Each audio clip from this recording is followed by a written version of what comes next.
Hi, I'm Amy, thank you for tuning in. In this video I'm going to talk about some favourite wintry reads and then some books that I'm planning to read this winter.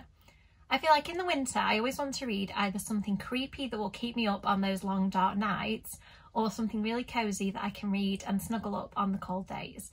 So first up I'm going to go for the cosy reads, and my first pick is A Snowfall of Silver by Laura Wood. Laura Wood is one of my favourite YA authors and her historical romances are absolutely beautifully written.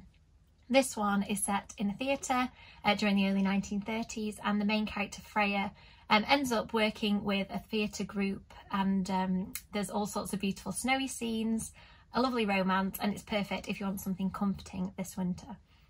Next up on the fun comforting reads with a little darker edge is Midnight in Everwood by Mia Kuznia, M.A. Kuznia as she writes her adult books. And first I want to just show you this beautiful edition with stained edges. It is the Waterstone special edition and it's amazing.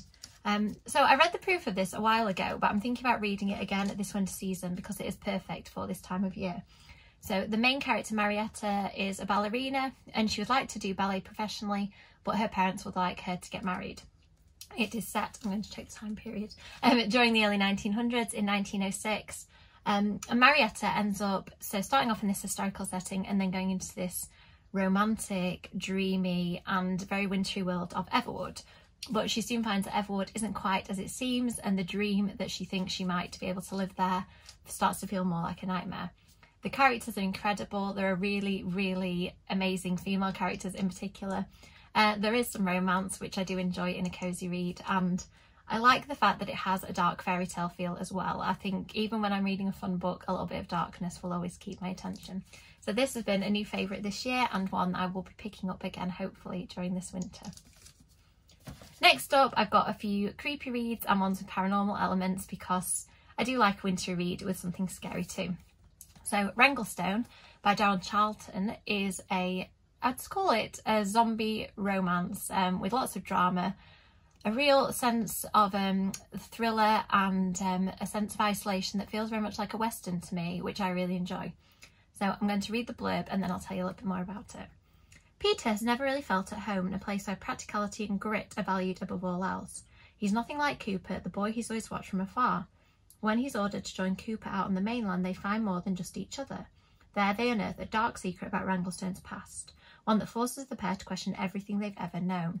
Such a good book, such a good romance, and I like the fact that it is about this feeling of isolation, what the world would be like if zombies were there, and I think there's the feeling of how winter can affect communities like this and can heighten the tension. So a fantastic scary read. Another scary one I've picked up is Whiteout by Gabriel Dillon. I've mentioned this book a lot. It has got vampires on a ski resort. They're the scary type of vampires, and what happens is a group of teens go on a school trip.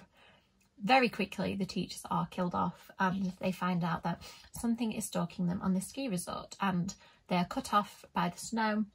I really enjoy, again like Wranglestone, the sense of isolation is really captured in this book.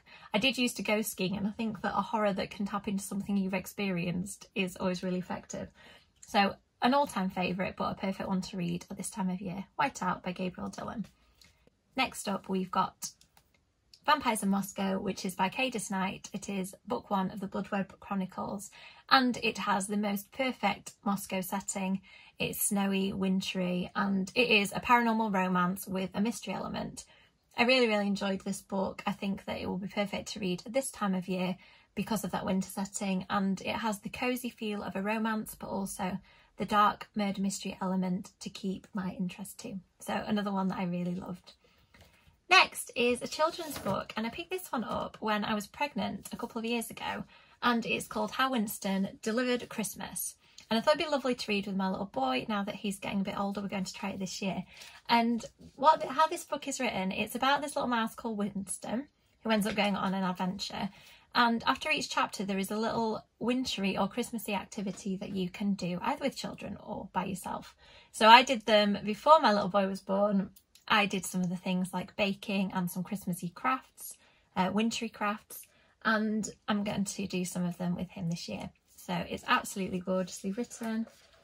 I'll just show you some of the illustrations are fantastic too. I like the fact that there are really clear instructions of how to do and make things, and I just love this one, so I'm looking forward to picking this up every year.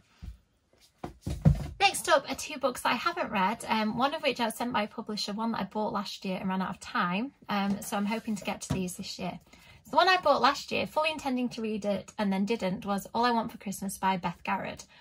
Beth writes the most amazing YA contemporary books with comedy, romance, and I think she really captures that sort of awkward humour that there can be in being a teenager. So this one obviously has a Christmas setting. I'm going to read the blurb because I haven't read it since last year. So it says, this is a festive, feel-good rom-com to curl up with. Elle is a social media star with the hashtag dreamlife, or so it seems.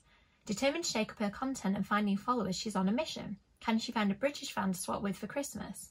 Holly loves everything about Christmas, but after a mortifying mistletoe disaster with her ex, her perfect plans unravel like a bad novelty jumper. Can Holly save the holidays by switching lives with her favourite stateside influencer? That sounds so fun. The social media element, yes, it sounds brilliant. And I like the idea of a life swap and whether they will appreciate their own life more or whether they'll enjoy the new life they try out. Brilliant. Last up is a book that I was sent by Scholastic, and that is Merry Christmas to You. What a cute title, by Jenny Jennings. This is Jenny Jennings' YA debut. She also wrote a brilliant middle grade book called Malice in Underland, and I think she's written other middle grade books since that I will link to in the description. So I'm going to read the blurb of this one because I thought I'd save it until this season. I haven't actually read it yet. Best friends Millie, Robert and Sam are counting down to their high school Christmas snowball. Although the Christmas jumpers are on and the decorations are up, the season is not filled with comfort and joy. Millie is worried about her dad, Sam is still getting over her ex, Nadia, and Robert is wondering if he will ever meet a girl that likes him back. As the sleigh bells ring, will each of them get their magical moment under the mistletoe? That sounds so lovely, with a little bit of drama on the side. I'm really looking forward to that. Next, I'm going to talk about a couple of books that I don't have the physical copies because I read them on my Kindle, but are great reads for this time of year. The first one is The Hunger by Alma Katsu. Now this is based around one of my favourite historical stories because I'm gruesome like that, the story of the Donner Party. And in case you don't know it, I'm not going to give too much away, but basically the Donner Party are a group of people who set off to travel from one part of America to another. And they run into some difficulties over winter and have to make some difficult decisions in order to survive. That would be an interesting enough story, but also they are questioning whether there is something out there in the wintry, isolated environment that is after them. I loved this book. It is really long, adult read. It's quite dark, quite gruesome. I read it a few years ago, so I think it's coming up to time to read it again. Next is a book completely on the other side of the scale, and that is My True Love Gave to Me, which is edited by Stephanie Perkins, and it's a book of YA short stories. Some of them are fantasy, I think. It's a long time ago since I read it. Most are contemporary, and it's got some of the most amazing authors writing in YA. So you've got stories by people like Laini Taylor and Holly Black, and I really like the breadth of this book in terms of it has different types of celebrations, so people celebrating different religions. It's got stories about the holidays and about the winter. So it's got a real spread. If you want to read one book that will give you a range of different reading experiences for winter, then that is a good pick. So that's it for my winter recommendations video. I hope you enjoyed it. If you've got any recommendations that I missed, I would absolutely love it if you could tell me on social media or in the comments. Thank you for watching my videos. Thank you to those people who are staying with me and to those new people who are watching. I really hope you enjoy my content, and I've got lots of fun things lined up for the winter. So thanks again for watching. Bye.